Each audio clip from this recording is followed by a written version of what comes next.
You ask Tiger to solve. This deals with linear equations with one unknown.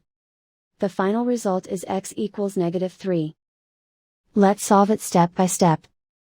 Group all constants on the right side of the equation. Subtract 15/2 from both sides. Combine the fractions. Combine the numerators.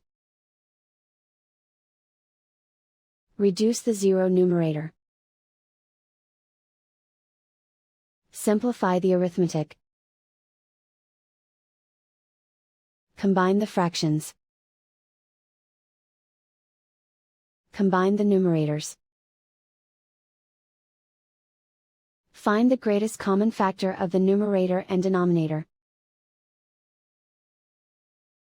Factor out and cancel the greatest common factor. Isolate the x. Multiply both sides by inverse fraction 3/5.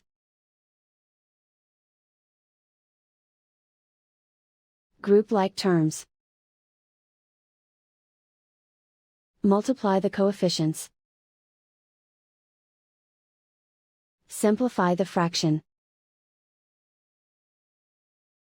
Multiply the fractions. Simplify the arithmetic.